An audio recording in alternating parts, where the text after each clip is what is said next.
Hi there, everybody. This is Colin Gossel, and welcome to Deep Space Radio. Congratulations are in order to all you fine listeners out there aboard the STS-45 Cloud Breather. It has now been exactly 1 year since we set off from our home planet Shen. That's right. Happy anniversary, space colonists. The worst is behind us. We've finally passed through those turbulent nebulas and got a first-hand view of why no one else wanted to go through them. Turns out just because clouds are red and blue does not make them fun or delicious, and I do regret claiming they would be. But it should be smooth sailing from here on out. Only 3 years left until we reach HR 2463 Beta, and boy, that procedural planetary designation has never sounded more like home. But now, folks, what you've been waiting for. You love it. I love it. Ship bylaws require it if we want to keep broadcasting. So here it is, your daily news update. What is happening today aboard the Cloud Breather? Well, down on the main concourse, passers-by may have noticed some new artwork adorning the sides of the trolley. These images, which seem to depict our head of security, Officer Maxwell, have taken a bit of artistic liberty in regards to his height, the kind of things he usually says, how much pants he usually wears out in public. Officer Maxwell, towering at 5'7", had this to say: "I know who is responsible for this libelous graffiti, and all of you kind citizens have my word they will be brought to justice." Hey, we believe in you, Officer Maxwell. Track down that adolescent. In happier news, a lamb was born aboard the agricultural deck last night. Now, healthy births are incredibly rare at near relativistic speeds, so exozoologist Carrie Castile described this as an absolute miracle. She says both mother and baby are in fine form, though the proud ram has been up all night trying to make the finances work. Welcome to the family, little lamb. And don't get too settled in this new house. A general reminder to all corporeal passengers from our computerized counterparts, please refrain from saving any personal files aboard the ship's dedicated SRT drives. Computerized store owner Annie Maddox put it quite eloquently, saying, quote, "How would you like to go home after a long day of work only to find someone had broken in and left a box of vintage porn behind in your living room?" Would that I knew, Annie. Finally, our intrepid Captain Donald, who may have graduated last in his class at the Academy, but paints an impeccable landscape, sent along an interesting heads up for all you stargazers out there. Our long-range scanners have picked up an oncoming cloud of debris. There may be a couple bumps and bangs as the metallic rocks break up against our deflector fields, but it should make for, quote, quite the captivating sight. To send us out, we've got a new mix by teenager Mercury Theed of Deck 7, unappreciated by the man, and a talented artist in all respects. Take it away, Mercury.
How about that debris field, folks? Wow, what a show.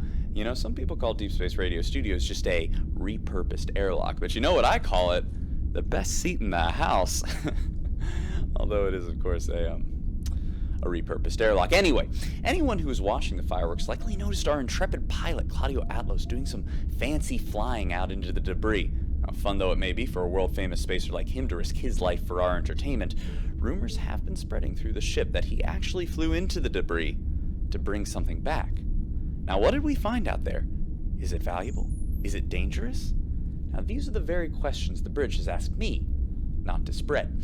And to further cut off any entertaining speculation, Captain Donnell, our leader who rules with a rubber fist, has prepared a short address for all passengers. Here it is. Hello, passengers. It's me, the captain. Captain Donald, that is. So stop what you're doing and listen up, if you have a moment. Yesterday, as we were passing through the debris field, our scanners picked up a strange energy signature.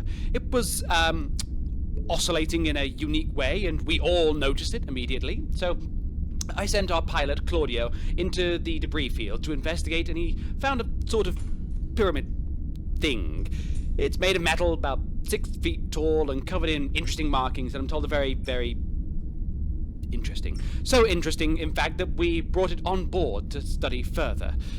Now, the important thing to remember is that there is no danger. It's just a big piece of metal. But the markings could mean that there's an unknown human colony out here, or maybe a probe that's drifted far off course. And anyway, our science team, led by Professor Bolin, want to learn what they can about its origins. While they do so, no one should be spreading rumors about what the artifact is or where it came from, and that's an order. If I hear people saying things that they shouldn't, well, you better watch out. Just watch out. That's right. So, okay. That's all. Everyone, please go back to your business. How do you think that sounded? Was that official? Like, do I sound official? I had this, like, frog in my throat. Do you think people could hear? You know? What? What button?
It looks like it's that time of the month again, folks. Professor Bo Lin, distinguished intellect and former head of the Science Academy on Shen, someone we're lucky to have aboard, has prepared his monthly broadcast covering a, quote, scientific topic relevant to the public interest. Yeah. And of course, I'm excited to bring it to you here on everyone's favorite station for entertainment. This month, the good professor will be addressing the strange artifact we picked up in deep space that his team has been studying. Take it away, Professor Bo Lin. Good afternoon, passengers, young and old. For today's brief lecture, I've received countless requests for information concerning the artifact we found in deep space. It does seem like an exciting topic. Unfortunately, as is so often the case, the light of science has dissolved the shroud of mystery to reveal the mundane and familiar. The artifact is, quite simply, a big, boring bulk of metal. Basic metallic molecular structure, rust-resistant but no higher technological functionality or internal circuitry, at least none I can detect. The markings on its hull do catch the eye, slightly ominous perhaps to the superstitious among us, but they bear none of the universal symbols or clues that most human cultures use to indicate higher meaning. My early analysis is that this clump of metal is only slightly more interesting than the countless others we've picked up so far. It's important to remember that although we're far from home, there's little out here more interesting than the so-called mysteries I studied on Chen. This piece of universe is no different than the last after all. Of course, questions about its origins could carry ephemeral strategic advantages. Are there nearby humans living beyond the gaze of the 42 colonies who constructed it? Could this even be the first evidence of extraterrestrial life? Perhaps an ancient spacefaring civilization long forgotten by cosmic history. Their ruins beaten into dust by the endless waves of cosmic radiation, but for this last metallic idol? Though the answers of these questions matter little to me personally, they may help our dear flustered captain as we navigate these uncharted waters. And so I will continue to investigate. This has been Professor Bo Lin. I will return again soon. Hey, thank you so much, Professor. That was just riveting stuff, as always. And while we're talking science, now seems as good a time as any to remind all listeners that it's time for our regular ship physicals with Dr. Lake, the youngest head physician in Chen history. She's recorded this little reminder for all of us. Here it is. Hi everyone, it's Dr. Lake. Hey listen, I know it's a huge bummer, right? But it's super important you come in for your regular physical as soon as you can. Some people I've been talking to have been saying they don't think it's a big deal, but here's the thing, it totally is. Neo-relativistic travel does weird things to people's bodies, and not in a good way. So I just have to keep an eye on you. I know a lot of you have never had a doctor like me before, but trust me, I'm gonna have you all out there looking healthy and well-rested as quick as a flash. I'm winking now if you can't see.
everybody, this is Colin Gossel, and you're listening to Deep Space Radio.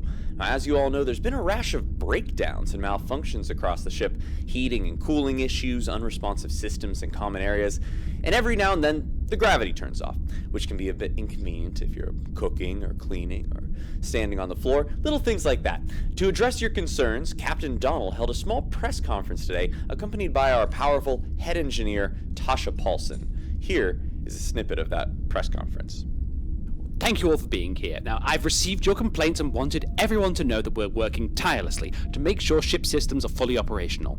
It's a massive priority, something I think about constantly, and an issue I'm sure will be resolved in no time at all. I have here with me our chief engineer, Tasha Paulson, who feels the same. Tasha? Yeah. Yes, here she is. Chief Paulson was living here on the ship, keeping it in working order years before the rest of us arrived, so she knows better than any of us what kind of upkeep it requires.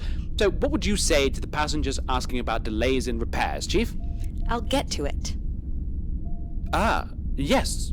Well, yes. Well, any advice for said passengers on how to make do in the meantime? I'd remind them that this ship is not your house. It's a rundown miracle of engineering, and it should be treated as such. I see a lot of people mistreating the machinery. Oh, I'm sure they don't mean to. I see it. Being aggressive with the consoles, neglecting regular repairs, making excessive power draws during peak hours. You treat the ship bad, it'll treat you bad. Now, Chief, I'm certain everyone on board is doing their best. Oh, are they? Captain, do you recall the updates on the artificial gravity hardware I suggested before we left Chen? Too expensive, I think, was your opinion. Well, I said... And who was it who recommended we take a detour around the debris field instead of straining our systems by letting it break against our deflector field? Was it you? Oh no, you were eager to paint the pretty colors. All right, Chief. I think you've made your point. Alive is the goal. Comfortable is a bonus. You all knew what you were signing up for. Folks, that is cool. And in other news about incredible ladies, Martha Criddle, the ship's singular octogenarian, today underwent her hip procedure in the infirmary and has already been released. Yay, Martha! We checked in on her, and she had this to say. So I got a little work done. Who hasn't? I just wish I'd have done it earlier. I'd have whipped those kids up and down the flyball court. And you know I would.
Listeners, I have a real treat for you today. I've been getting calls left and right wanting to know more about the Cloud Breather's newest passenger, the baby lamb, born on the agricultural deck last week.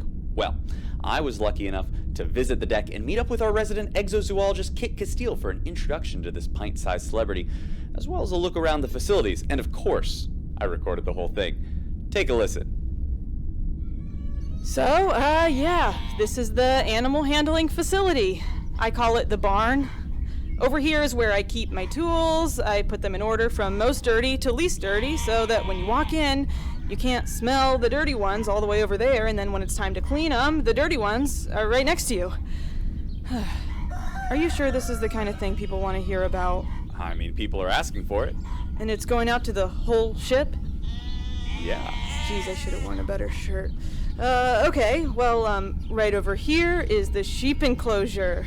They didn't sleep well last night. The ship must have been rocking. How can you tell? I mean, you can hear it. You can hear it. Oh, sure. Well, just listen to that.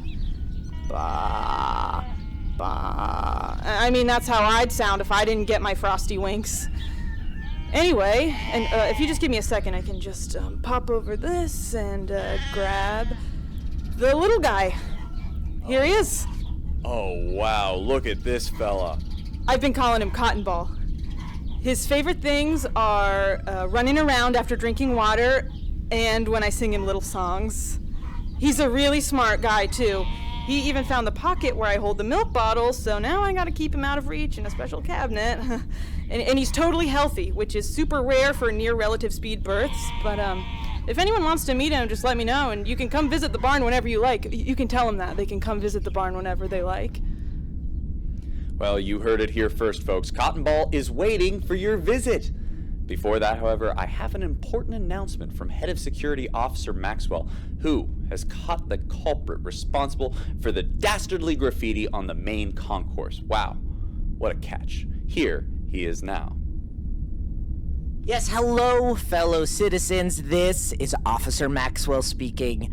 As we all know, vandalism? It's no laughing matter. Especially when it depicts a hardworking member of the local community. I have someone here with me right now who would like to apologize for their recent actions. I ask that you hear them out. Come on. Yeah, go ahead. Hello, this is Mercury Theed. There's something very important I want to say to anyone who's willing to listen. This is very difficult. I've been taken hostage by an unhinged pervert. What? He's a madman, and he looks disgusting. Please, if you're listening, I need help. No, she is not being... Stop it. She is not being held hostage. Oh my god, he has a knife. I do not... Don't come closer. No, stop. All right. Okay, well, I think it's obvious you've learned your lesson. Thank you. It's important to respect public property. Please, anyone. The killer. It was Officer Maxwell. She's fine. He's touching his nipples right now. Okay, we're done. Yeah. Yeah, thank you. All right. Yep. Just out the way you came. Don't tag that. I'm seeing you do it. Stop spray painting. I'm watching you. Fine.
It seems the fever surrounding the artifact in the docking bay has begun to die down as people realize there's not a lot to say about a big, boring bulk of metal. Well, that is except for one very vocal passenger who feels we never should have brought it aboard, Bradley Theed, head of the Passenger Activism Association. I caught up with Bradley on the agricultural deck where he runs his farm, and he had this to say. Colin, I'm so glad you're here. You see, because this artifact from Umbra knows where may be nothing, or it could be a danger to all of us. It could be some sort of disease-ridden alien carcass. It could be a... Whatever it is will have consequences for the entire ship, and it was brought on board without consulting anyone in the PAA, without even thinking about how it might affect the regular passengers, just trying to get from Chen to Beta. It's possible this thing could kill us all. Ugh, God, can you please just chill and be cool for like 1 second? Seriously, this is like the whole point of being out here. No. The point of being out here is to keep you alive. Well, that's too bad, because you make me want to die. Eagle-eared listeners may have, for just a moment, heard Bradley's daughter and friend of the show, Mercury Theed, in the background. Now, most passengers seem to share Mercury's ambivalence, including the man who brought the artifact back himself and risked his life to do it, pilot Claudio Atlos. I actually had the star himself in the studio with me earlier today. Take a listen to our conversation. How were you doing, Claudio? Fine, Colin. Just fine. Not much to do aboard a ship like this, is there? Well, not compared to the hotspots on Chen, I'll bet. But we try to make our own fun. Speaking of which, that was some impressive work dodging debris to go get that artifact. Oh, that? Yeah. I'd say that was about as much excitement as a lot of these guys have seen since they could watch me on their vid screens planetside. I mean, one false move, and it could have been over for you. Were you nervous at all? Pfft, there's no time to be nervous. You just have to take it in, trust your instincts, and let the training take over. Honestly, I'm more likely to get hurt walking to the bathroom when they're flying through an asteroid field. And it's that kind of the charisma that turned you into a star back on Shen. Tell me, has it followed you at all here on the Cloud Breather? Well, it certainly hasn't hurt with the ladies, Colin. Come on, you know what I'm saying. Claudio, I wish I did. Anyway, last question before we say goodbye. Do you think anyone has anything to fear from the artifact? I mean, it just seems like another piece of debris. But if something goes wrong, don't worry. I can put it right back where I found it.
in local weather, I think we can all feel that refreshing breeze in the air that signifies the temperature regulators have been fully repaired. And not only that, but the artificial gravity is in perfect order and malfunctions are at an all-time low since departure. I don't know how anyone could have ever doubted Chief Paulson, who had this to say on the improved state of the ship. Yeah, I told you we'd get to it. It's a surprising turnaround. I said I'd be happy, and I am. And that's not the only good news today, folks. The captain has received word from the ship's computerized workers that they've discovered a new route through space, which should save us several months of travel time. Now, the equations of near relativistic travel are not easy to balance, but apparently the team has simply been firing on all cylinders after receiving the word. The captain had this to say. So, you've all heard the good news then? Right, this is really good. And I was the one who told the team to look into that. So obviously, they're the ones who did all the numbers and the hard work, and this is their thing. But I made the right choice by asking them to do it. And the ship's machinery has all been fixed up. Looks like someone knows what they're doing. I'm winking now. This is a wink.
And I've got a special treat for you all today. With news buzzing around the ship that months have been chopped off our voyage to Beta, I decided to catch up with one of our most fascinating passengers, Annie Maddox, owner of the general store and the only computerized individual on board not working in celestial navigation.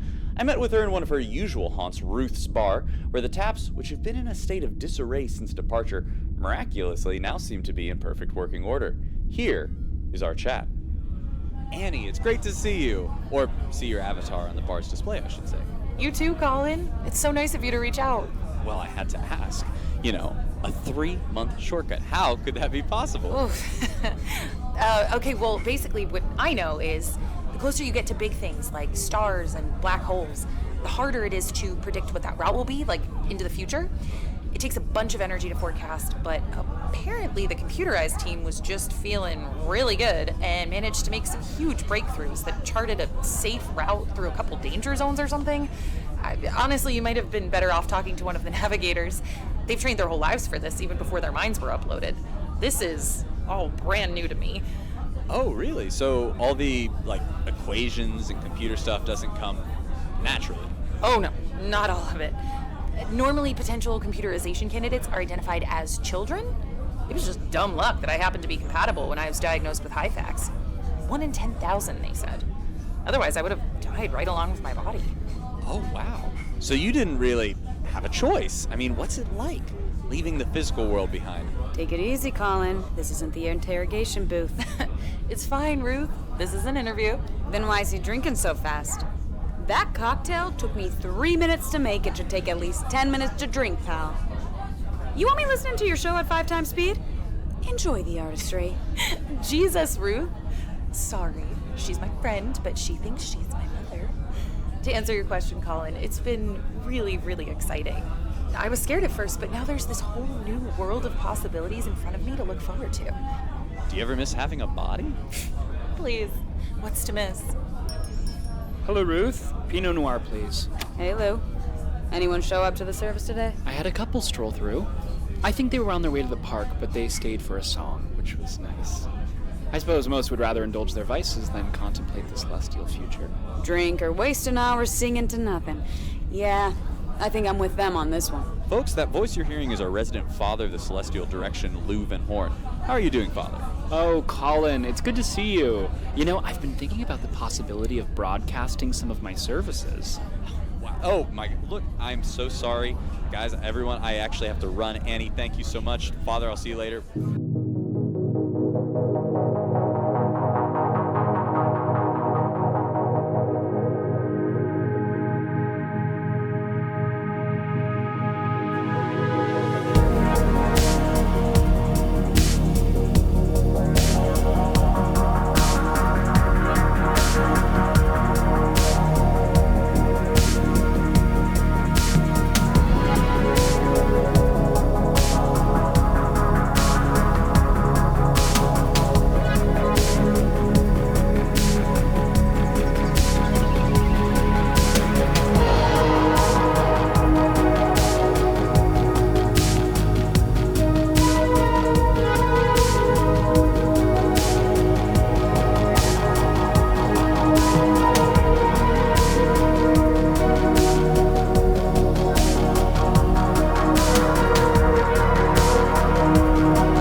Well, it looks like cold season has come early aboard the Cloud Breather, ladies and gentlemen, with a sudden influx of coughs and sniffles audible down every hallway.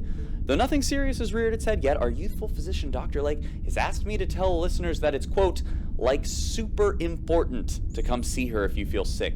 She said she didn't want to alarm anybody, but that the rate this bug is spreading is weirdly quick. She also reminds passengers to come in for their physicals because apparently many of you still haven't.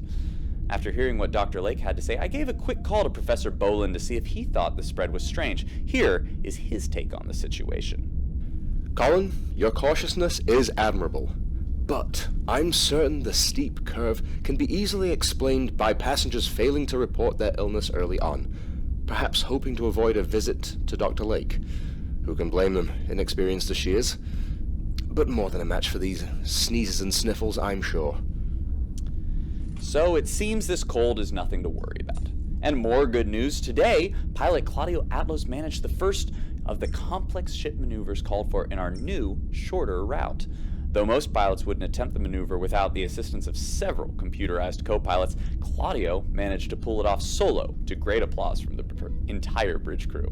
Reached for comment, he had this to say. I mean, I'm not going to say y'all are lucky to have a pilot like me here, but I think we all know. And I'll be retired before I take a co-pilot, especially one without real eyes to see what's happening.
Hey there, everybody. I'm Colin Gossel, and this is Deep Space Radio. Bad news from the agricultural deck, everyone. I received word from exobiologist Kit Castile this morning that whatever sickness has been going around the station's human residents has seemingly spread to her livestock with much more serious results. Here, she is to tell us what's going on. I mean, it's so strange. I go in this morning to feed the animals, like I always do right when the sun turns on, because you know how cranky they get if they're hungry. And they're all laying on their sides, breathing hard. They won't even get up for oats or cold milk. I even sang them a little song and I rubbed their bellies. I mean, I tried everything. And when Dr. Lake arrived, Cotton Ball was not looking good. We had to take him to the infirmary. I know that's the safest thing to do, but I just wish he knew what was going on. I mean, he's only been alive for 2 weeks. He doesn't know why we're taking him away from his parents or why we're poking him with sharp needles. I just hope he knows we're trying to help him. With Cotton Ball taking ill, many passengers have begun calling on the captain to take some sort of action against whatever illness seems to be taking hold of the ship. Hopefully, whatever he's going to do, he does it soon.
Now, this next song is a favorite of mine, and, oh, wait, just a minute now. I see here we actually have someone on the line with breaking news. Mercury Theed of Deck 7, welcome to Deep Space Radio. What's going on down there? Hey. Hi, Colin. So something really weird just happened down at the commissary. Okay, Mercury, take us through it. What's going on? So I was just sitting there. I was just minding my own business, not really doing anything, just chilling, hanging out. Yeah, we get it, Mercury. Okay, so there was this guy, and he ordered food at the counter, and then, I don't know, suddenly he just, like, froze up and stopped talking, and I don't know, like, his eyes got really wide, and he started shaking pretty bad, and people were asking him, like, are you okay? And he wasn't responding at all. And then suddenly, he just fell down. He, like, dropped everything. Holy cow, Mercury, are you okay? Yeah, I'm fine. I think, I mean, what was really weird is that after that happened, there were these people carrying him out, and the same exact thing happened to one of those people. So it's like, I don't know, maybe this is spreading? Like, maybe everyone in the commissary has it. Wait, Mercury, are you saying there's some sort of viral infection spreading around the ship? I don't know. I mean, well, the doctor wants to see everyone that was in the commissary, and I just really hope that I don't have whatever made that happen. I mean, I was just sitting there. I was just minding my own business.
The mood has been tense aboard the Cloud Breathers. This unknown illness sweeps through passengers and livestock alike. More reports of passengers seizing and passing out accompany increased headaches, fever, and congestion. Meanwhile, the ship itself is in the best shape it's ever been. Speaking with Chief Engineer Paulson, she had this to say. Systems aren't just working well, they're working too well. An STS below 100 shouldn't be able to convert deuteronium at more than 5 light grams per mole. We're doing 7 right now. If the captain had tried to do that a week ago, we'd all be dead. I wouldn't have put it past him, but it wasn't possible. Now it is. Speaking of, the captain has been hard to track down during this crisis, but a group of concerned passengers did manage to confront him as he was forced to travel from his quarters to the bridge. Here is what he had to say. Well, yes, of course. We're doing everything we can, and obviously this isn't the sort of thing that one expects, but I'm trained to improvise and adapt, and I am a licensed pilot, and so that's what I'm going to do. Everything is going to be fine. Pinky promise. Pinky promise. Finally, Dr. Lake has been doing her best to discover the cause of these strange symptoms, but pushback from some passengers has forced her to issue this announcement. Hi, everyone. I know you know this is a serious situation. Obviously, I'm doing everything I can, but I can't treat you if you choose not to report what's happening and refuse to see me in the infirmary. Yes, I'm running tests on some passengers to try and determine what's happening, but the tests are non-invasive and totally harmless. Please, please trust me, and if anything happens to you or someone you care about, come to the infirmary right away. Thank you.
And I think we all saw this coming with the strange happenings aboard the ship, from the unexplained illnesses to the seeming impossible repair of all the technological system. Eyes have been naturally turned to the strange artifact we picked up in deep space last week. Bradley Theed, head of the Passenger Activism Association and an outspoken critic of the decision to bring the artifact aboard, has gained a massive excitable followers. They held a rally today on the main concourse outside of Ruth's bar. Here is a clip from the event. Are we just going to sit around getting sicker and sicker by the day while a team of scientists study the thing responsible? I call on the captain to destroy the artifact as soon as possible. There is no discovery worth risking the necks of the entire ship. When will they listen? When will they care? When? When we start to... It's only a matter of time before it happens! Hey, Bradley, you ever want to drink in my bar again? You better cool it fast. I'm just looking out for all of our safety, Ruth. Sure, nothing's safer than a riot. Move it, people. You're blocking my entrance. We have a permit to be here. What was that? Okay, we can move down the road a little. Come on, everybody.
everyone. This is Colin Gossel on Deep Space Radio, and today I have some news I'd rather not share. Yesterday afternoon, the heart rate monitors connected to a patient in sickbay started going off. Dr. Lake and Kit Castile responded instantly. The infirmary was cleared so they could do their work. It was an up-and-down battle for several hours as they managed to pull their patient in and out of consciousness, but finally, at 4 p.m. yesterday, our favorite newborn lamb, Cotton Ball, passed away due to the unknown ailment. Kit Castile was obviously devastated and couldn't be reached immediately for comment.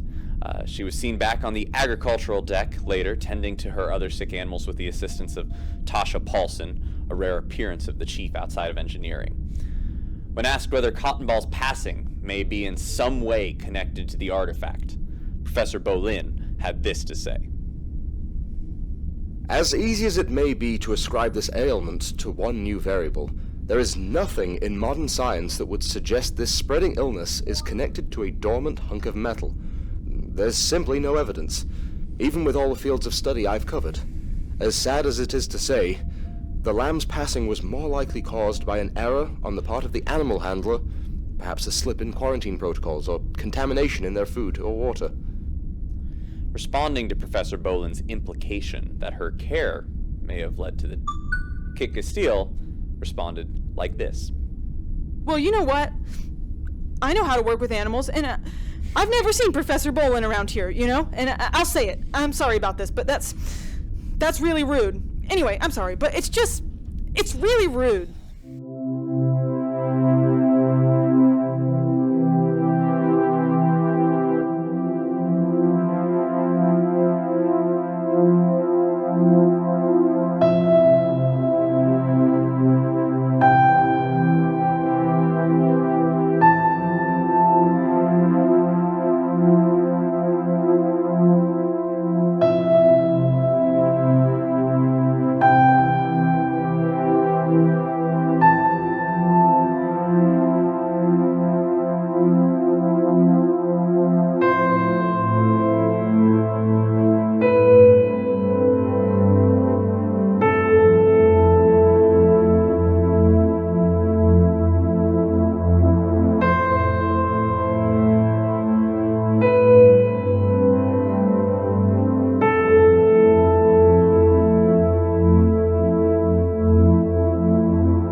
breather is in an absolute uproar, those of us who are still up and about. The Passenger Activism Association, led by Bradley Theed, is putting inescapable pressure on the captain to destroy the artifact. Any scientific discoveries it may yield be damned. Concern over the first casualty of the strange illness, the newborn lamb Cottonball, is universal. Other passengers are also... Wait, I'm receiving breaking news. Speak of the devil, it's an audio message from Professor Bolin himself, intended for the whole ship. Here it is now. Hello everyone, Professor Bolin here. I have some incredible eye-opening news. By studying the data collected by Dr. Lake, inexperienced as she may be, I've concluded that the artifact we picked up in deep space is somehow responsible for the strange happenings on board the ship. It's giving off and receiving no measurable signals, but there is a minuscule vibration happening at the quantum level. As the quantum vibration increases, so do the effects we see aboard the ship. It seems this pyramid of metal is acting as a kind of conduit, channeling the bioenergy of the ship's living creatures into nearby electrical systems, improving and repairing them in the process. This is, obviously, a massive discovery. My colleagues on Chen would be awestruck at what we found. The principles and purpose behind a technology such as this boggle the mind. Perhaps it was never meant to come into contact with life, and this is simply an unfortunate side effect. Perhaps it was left deliberately, a trap to weaken potential invaders into this territory. There's so much we don't know. It's a refreshing and exciting feeling. And yes, not ideal from a safety standpoint, but at the moment, I highly discourage the idea of destroying the artifact. We don't yet understand the nature of our connection to the object, or what could potentially be gained from studying it. We should not be severing our only potential link to understanding.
We're going live now to the bridge where Captain Donald is about to make a big announcement concerning the artifact that has been siphoning our life energy. Here he is now.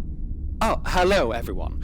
Captain Donald here. Now, obviously, it's been a wild few days with the news that the artifact is making us all sick, somehow. I've heard from Professor Bolin, Dr. Lake, and crowds of passengers demanding something be done. I'm your captain, and I'm supposed to do what you want me to do. If you're all frighteningly angry with me, I must be doing something wrong, and so I'm here to say, very well. I'm ordering that the artifact be destroyed as soon as possible. I believe this will put an end to the illnesses and satisfy those among us who worry I don't have your best interests at heart. Thank you.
What you're hearing right now is a live feed from the docking bay, where Professor Bolin, under the supervision of Captain Donald, is preparing to destroy the artifact that's siphoning our life force. The repairs it made to the ship really are fantastic, but sadly, we need to be alive to enjoy them. For those who aren't watching the video feed, the artifact, a metallic pyramid about the height of a person, has been surrounded by an implosion field. Dr. Bolin is now stepping up to the console to address the gathered team. Hello, everyone. As you can see, this device should render enough inward force to completely crush the artifact. I'd once again like to put on record that I protest this course of action and do not know what it will result in. This is a completely untouched field of study. Your objections are noted, Professor. Please continue. Very well. All right. Silence in the bay now as Dr. Bolin pushes a slider. And nothing yet. The artifact is just sitting there. There's a strange hum, it seems. He's increasing the pressure.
Hello everyone, this is Colin Gossel and we're back here at Deep Space Radio.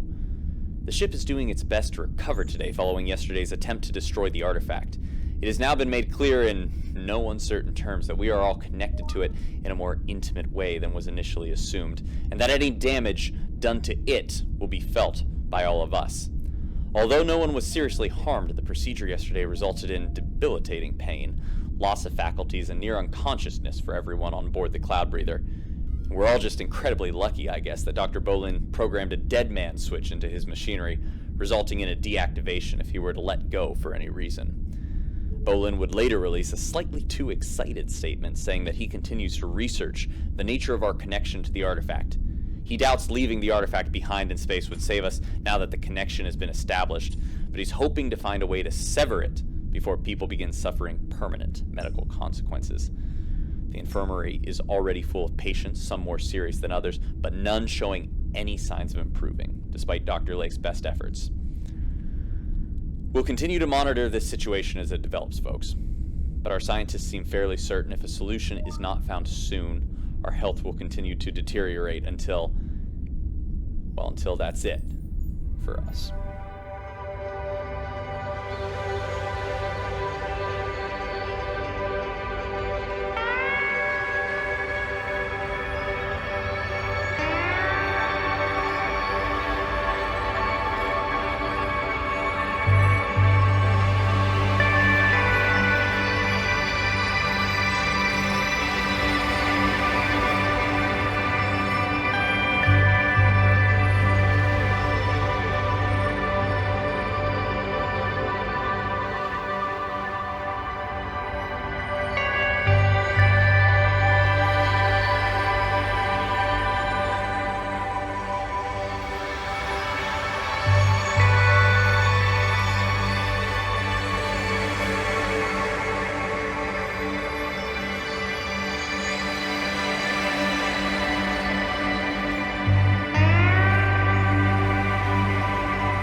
Now, I'm not going to mince words, folks. The vibes are not ideal. With a potentially alien artifact sucking our lives away and no answer of how to stop it, passengers have been keeping to themselves, quiet and fearful. The only community in seemingly high spirits are our computerized colleagues who, thanks to the artifact's boost of all technological systems, find themselves more energized and capable than ever before. To find out what this is like and try to bolster morale a little bit, I once again met up with Annie Maddox, this time at her general store. Here is a little bit of our conversation. Annie, how have you been lately? Colin, it feels terrible to say, but I've been amazing. Like, I know everyone with a body has been having a rough time, and I know the computerized passengers are in danger too, because who knows if this thing just blows up the whole ship or what? But it's like my brain has just shifted into narrative. I'm thinking so much faster. I can just see and understand like everything at once. You know how the last time we talked, I mentioned it usually takes years of training to do the celestial navigation stuff? Well, it's like no problem for me now. It's all just clicking, and I feel like I am in complete control. Wow, so I guess you were right before. Nothing to miss with the old body. Oh, yeah, definitely. I mean, you don't sound so sure. Okay, here's the thing. Obviously, whenever you make a big change in your life, it's not weird to feel like something is missing. So when I uploaded my mind, which is something I never planned on doing, I figured it would take time, but after I got used to this new way of living, it wouldn't feel that way so much. But now, with this artifact boosting my sensory input, I feel like I'm getting years of experience in days, and I still feel weirdly empty? Is it that you miss physical sensations, like touch or tasting food? That's not it. I mean, I can still see, touch, remember things as well as I ever did with a body. Maybe more. I think there are things I plan to do and things that are still a part of me that I can never have like this. Like what? Ah, geez, you know what? This is such a bummer. Didn't you come here to boost morale? Let's bring someone over with a positive outlook. Officer Maxwell, out on a walk, I see. Hey, Annie. Hey, Colin. Everything shipshape? Just doing the old nightly patrol? Officer, I don't know if a patrol is really necessary. I mean, anyone who would normally be committing crimes is probably sick in bed. You're probably feeling pretty sick yourself. Really, it's the least I can do. I'm supposed to keep people safe, but I'm just standing around, killing time as they waste away in their beds. I should have stopped all this when I had the chance. Harold, what are you talking about? I knew that thing was a security risk. I knew it. We didn't need to bring it on board, but the scientists, the senior staff, they were all so thrilled. I don't even know what they're talking about half the time. The captain asked all of us whether we thought we should bring it on board. I'm just like, sure, why not? Why not? I said. A million reasons why not. And I knew them, and I said nothing. My one job to keep us safe. I can't even say one thing. Hey now, Harold, I don't know much about any of this, but I know for certain it isn't your fault. I mean, we all signed up for this. And hey, you know what? I've actually got something I could use your help with if you have the time. Really?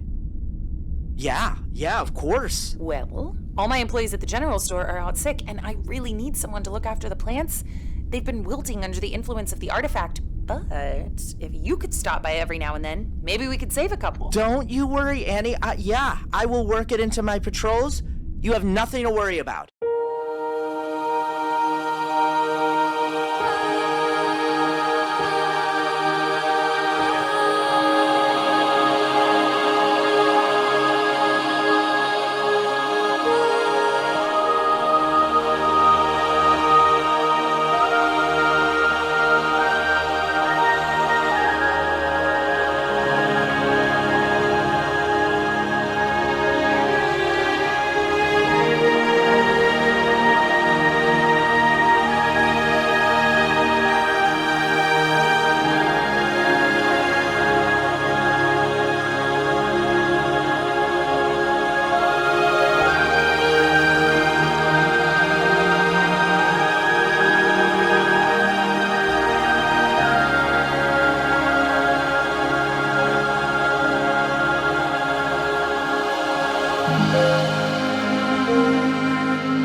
And the crisis continues, ladies and gentlemen. As illnesses get more serious and sick bay expands into nearby storage rooms, ship leadership has been seemingly unable to come up with a course of action to save us.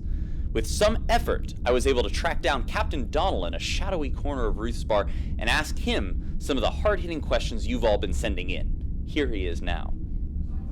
Oh, Colin! Yes, of course! I'd love to answer your questions. Please, come on, sit down with the captain. Thank you.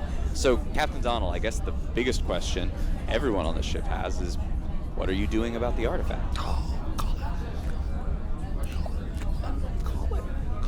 Colin, radio station host, what do you think I should do? Because I'll tell you what, they did not prepare for situations like this. It's all flight plans and priority decision making, engine mechanics. I'll tell you, I wasn't even the best at those things.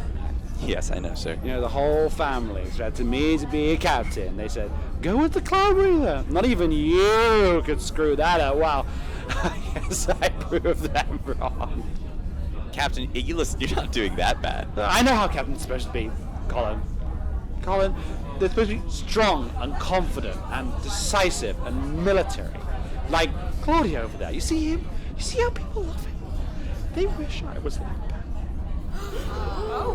Twisted around and boom, gone.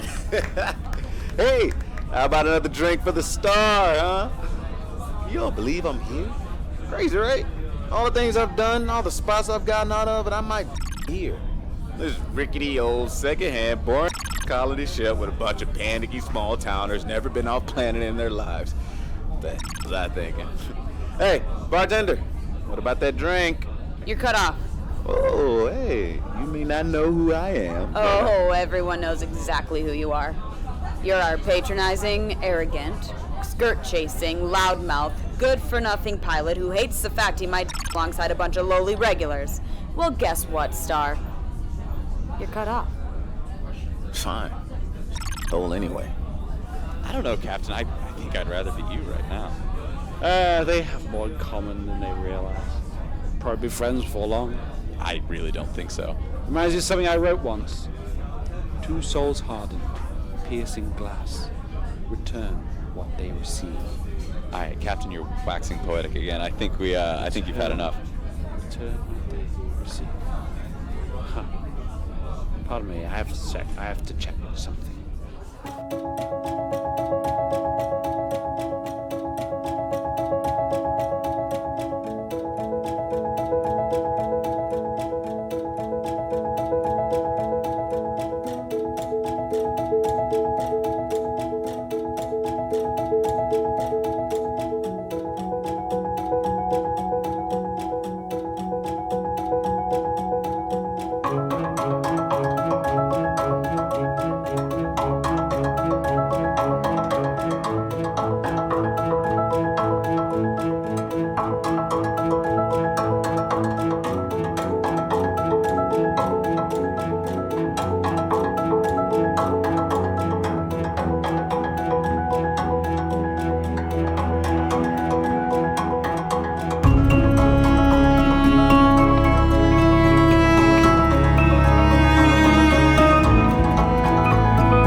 Big news today, everybody, as we go live to the bridge where Captain Donald has an important announcement. Here he is now. Yes. Thank you all for being here. I have some big news. Now, it's not a sure thing yet, but I believe we may have a solution to the crisis of the artifact. Last night, contemplating over a brandy, as one does, I had an idea. When we damage the artifact, it hurts us. Perhaps if we inflict suffering on ourselves, it will feed back into the artifact. Stay with me. I spoke with Professor Bolin and Dr. Lake this morning, and they believe that this may be a viable solution. I've brought them in to explain in more detail. Yes, as surprising as it feels to say, I think the science may support Captain Donald's theory. Though the connection itself defies understanding, initial tests do suggest it works in both directions. And, not unlike the way seafaring predators suffer from mercury poisoning after collecting many non-lethal doses from their prey, it may be possible to deal the artifact serious harm without suffering any casualties. Though I will not mince words, it will be unpleasant. Dr. Lake? Yes, hello. After talking with the captain and the professor, I think I've been able to design an artificial virus that we can mass produce and infect ourselves with. I've also designed an antivirus that will cure us almost instantly, but like Professor Boylan said, this isn't like a fake illness. It's real. We're not passing the illness to the artifact. We're passing our life energy, the actual suffering. So it has to actually suck. Look, I know this is more than any of you signed up for, and I can't order anyone to infect themselves if they don't want to, but this seems like the only way. This is our best bet to beat the artifact and survive. Inoculations will begin in sickbay immediately. I hope you all choose to be there. Thank you.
As the situation continues to worsen aboard the Cloud Breather, I visited the infirmary earlier today to check in on the distribution of artificial viruses. Here's what happened. Hey there, everyone. I went earlier today to the infirmary, where Dr. Lake has been available all day to infect passengers with her artificial virus. Sadly, however, I would describe the amount of people arriving for the procedure as a trickle. Dr. Lake is here with me now. With her comments on the situation, go ahead, Dr. Lake. This is very bad. If not enough people choose to receive the virus, then we may not be able to destroy the artifact, and everyone who does get infected will have suffered for nothing. I mean, where could everyone be? I mean, it seems obvious, right? They don't trust me. They wouldn't show up for their physicals. They wouldn't come to me even if they were getting sick. Why would they show up now when I say I'm going to make them suffer? Now what are we going to do? Hey, wait a minute. Do you hear that? Yeah, what is it? I mean, it sounds like a crowd. They've just rounded the bend. It's a huge group of people. They're being led by Bradley Thede, head of the Passenger Activism Association. It looks like they're walking towards the infirmary. Dr. Lake! Dr. Lake! Is it too late to receive the inoculations, Doctor? No, of course not. I just didn't think so many of you would be coming. Well, I had to say a couple of things to whip people into gear. But it seems like you're looking out for us, so I'll look out for you. Where do I sit? Right this way. Among the crowd, I see two familiar faces, exozoologist Kit Castile and head engineer Tasha Paulson. Kit, how do you feel about receiving the virus? Look, I just don't want to lose anyone else. Move, now. Of course. And here's another cool lady, teenager Mercury Thede of Deck 7. Mercury, were you surprised to see your dad lead this whole crowd to the infirmary? All right, he doesn't make me want to die. He's still not cool, but that's pretty cool. All right, folks, it looks like that's all for now. Colin, it's your turn. Hi,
I'm Colin Gossel, and this is Deep Space Radio. Well, for better or worse, the plan is in progress, folks. With 94% of the Cloud Breather receiving an inoculation with the artificial virus, unpleasant symptoms are already in full swing across the ship. I can personally attest to a scratchy throat, congestion, and bouts of nausea. And Dr. Lake says the virus is designed to get worse, not better. As the ship hunkers down and prepares for a war of attrition with the artifact, I caught up with the doctor herself in the infirmary and found her uncharacteristically reserved. Here's a small snippet of our conversation. You must be proud, Doctor. A 94% inoculation rate is a spectacular show of faith in your abilities from the ship. I mean, it totally is, right? And, I thought I was ready for it, but this is just really different from what I thought. Here's the thing. When I was being certified at the university, I aced all of my tests, but some of the teachers refused to pass me because they said I didn't have the proper demeanor for a physician. Some random dean had to push my certification through. I mean, maybe they shouldn't have. What do you mean? Well, I'm supposed to be a doctor. I took an oath to do no harm, but here I am, creating viruses and making people sick on purpose. I'm throwing together random treatments to slow down an illness I don't understand at all. And I didn't expect any of it. Didn't see it coming. Maybe I am in over my head.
As the artificial virus continues to worsen with no noticeable effect on the artifact so far, the vibe among passengers has been quiet, fearful, and sickly. On the main concourse, Lou Van Horn held his daily worship service, normally attended by less than a handful. Today, he addressed a crowd of over 100. Here's a snippet from the sermon. We must all remember that our sense of self is but a shield from the harsh truth of our seemingly minuscule part in the cosmos. But in the celestial direction, no part is insignificant. Each role is essential to the never-ending. And after this brief, chaotic life, we will all return to the calm order of the cosmos. One passenger who's less than thrilled by the idea of returning to the celestial order is the belle of the cloud breather, octogenarian Martha Criddle. Despite her age and recent operation, Martha shocked many by choosing to become infected with the artificial virus along with many of us. When asked about her choice, she had this to say. What? You think I came along on this ride to sit in the back and let the young people do all the dangerous stuff? I knew what I was signing up for, Colin, and it was not to be carried along while others hurt on my behalf. Martha, the virus could have even worse effects on a woman your age. First off, the next time you say a woman your age to me, I will hit you. I swear I will. Second, a woman my age has had plenty of time. Better use what I have left to help.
Hi guys, this is Colin Gossel and this is Deep Space Radio. Everyone feels like the entire ship is running a fever with prolonged nausea and bouts of dizziness. Dr. Lake advises all but the most essential workers stay in bed and hydrate.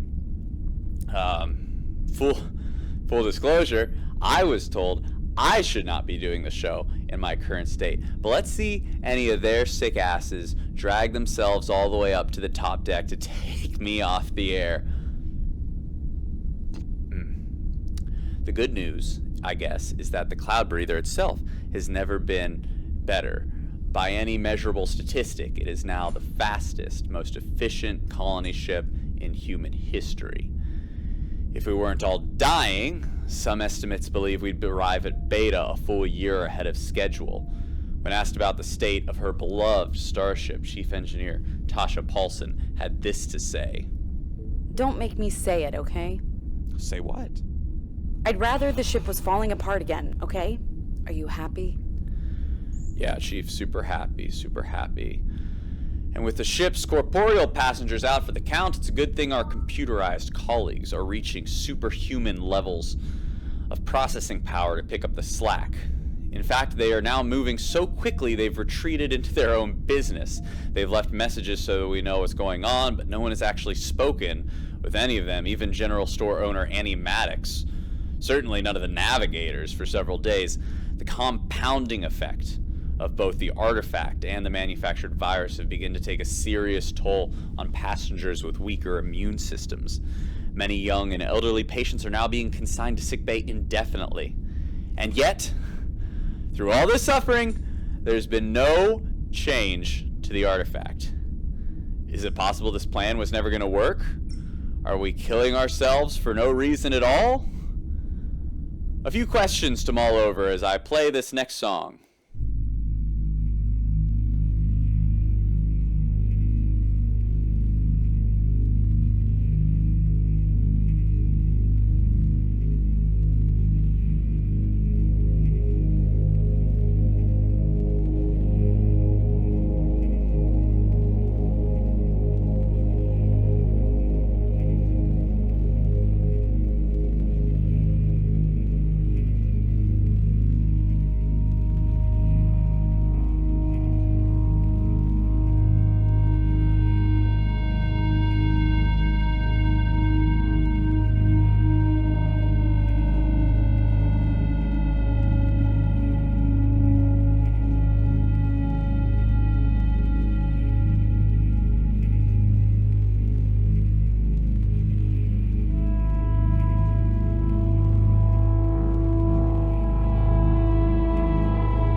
Exciting news, everyone, if any of you can summon the energy to celebrate it.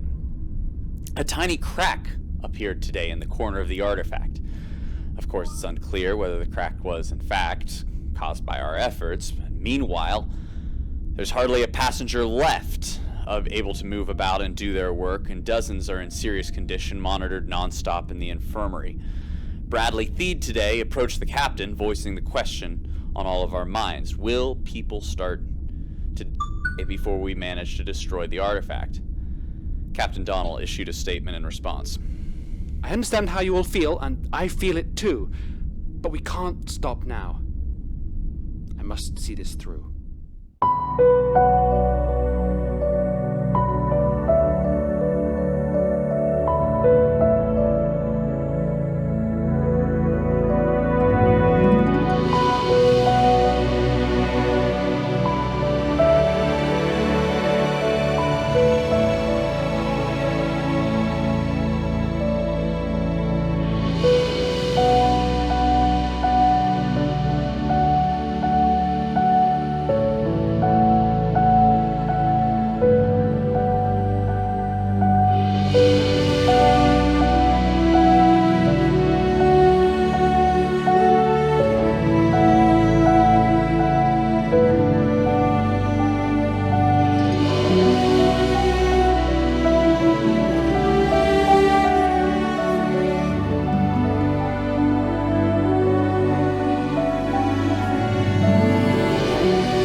Hey everyone, this is Colin Gossel on Deep Space Radio, dragging myself with what little adrenaline I have left up to my desk.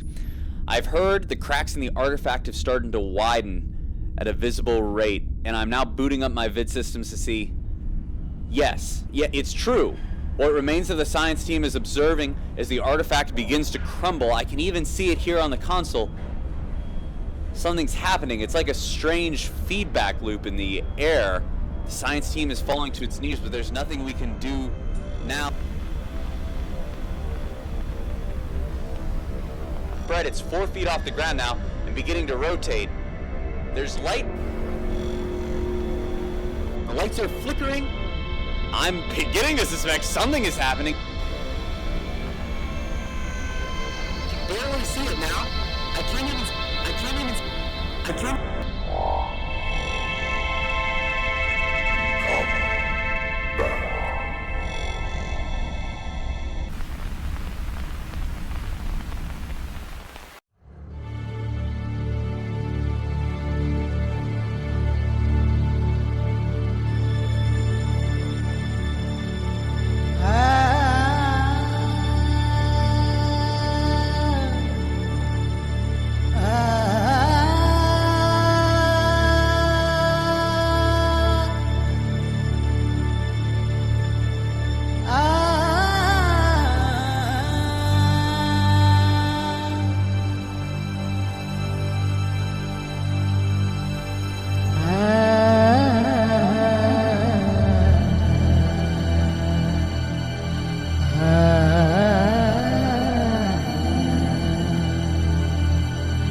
Ladies and gentlemen, this is Colin Gosselaar, and we're back here at Deep Space Radio. Congratulations to all passengers aboard the Cloud Breather for weathering the storm and defeating the artifact with no human casualties. Apologies, of course, for going off the air. The power surge fried some of my more, budget-friendly circuits, and I had to make some repairs, but now we're back, none the worse for wear. Immediately following the destruction of the artifact, many people on board reported hearing a strange voice calling out to them. The source of the voice is unclear, and any audio device that recorded it promptly blew up. So I guess we'll just have to save that mystery for another day. Dr. Lake quickly administered her antivirus, and it's safe to say we're all back to our happy pre-artifact state. But that sadly also applies to the ship itself, which seems to be making up for lost time with twice as many malfunctions as it had before. Reached for comment, Chief Paulson had this to say. The way it should be. Move. A party has been raging all evening down at Ruth's bar. I stopped by and managed to get this statement from Ruth, the bar owner, herself. Thank God. I almost thought about closing. Look at this. Everyone's happy. Except this one. What's your problem, Lou? Just a touch of melancholy, I suppose. No one at service today. It seems I'm only needed when people are desperate and miserable. Have a drink on me, Father. You're doing important work. But Ruth, you're not a believer, are you? Of course not. But take the drink anyway.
seems that despite our best efforts, we didn't manage to get through the crisis completely unscathed. For more on the situation, here's me earlier today at the infirmary. I'm coming to you now from the infirmary, where Dr. Lake and Professor Bolin have been caring for our dear Martha Criddle, who it seems has lost the use of her legs due to the physical strain of the crisis. Despite the tragedy, however, she remains in high spirits. How are you doing, Martha? Get that microphone out of my face if you want to keep it. I need my frosty winks. Well, that's classic Martha. Is she going to be okay, Doctor? Yes, and she'll still be able to move around with the mobility device Professor Bolin is designing. She's super lucky. It was really risky for a minute when things got bad, but she'll pull through. No thanks to me. What are you talking about, Lake? You're right to doubt me. I thought I was ready, but I am clearly not. Or I would have prepared for this. I would have known what to do. Known what to do? Girl, if I am at a loss, you most certainly should be as well. Being ready does not mean you're finished. It means you're at the beginning. It means you have what it takes to start learning from experience rather than the expensive books written by half-dead academics. And you have what it takes as much as any medical student I certified at the university. Wait, you were the one who pushed my certification through? Of course. You seemed on par with the rest of the half-rate riffraff that school churned out, so why shouldn't I? Don't prove me wrong. Of course. Thank you, Professor. Yes.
All is back to normal aboard the Cloud Breather. Officer Maxwell is trying to catch whoever soaked his shoes in milk. Chief Paulson is hard at work keeping the grav system operational. And Mercury Theed has sent us a new song.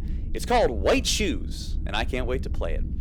One of the only notable changes is the increased presence of Captain Donnell, who seems to be roaming the ship more than the fearful, distant captain we observed upon departure.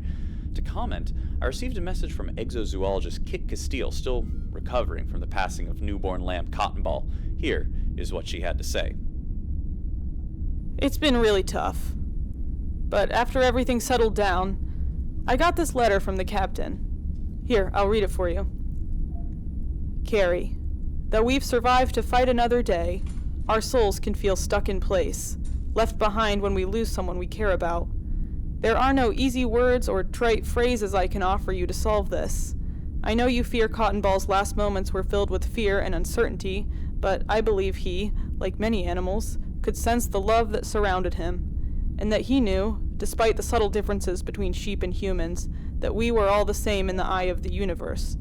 Lost, fearful lambs in the grand cosmic forest of deep space, filled with the same wonders and terrors that he felt as he drifted off to sleep. Humans can forget truths like these, but animals know. At the end, he knew he was not alone. None of us are. That's why he's the best captain. no matter what they say.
Winnie!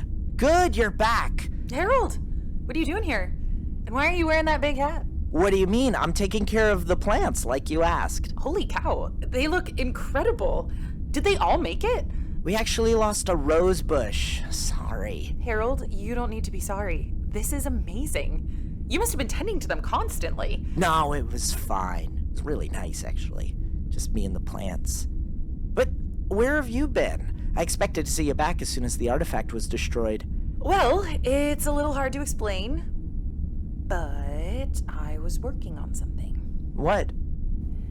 Okay, if I tell you, it has to be a secret, okay? You can't tell anyone.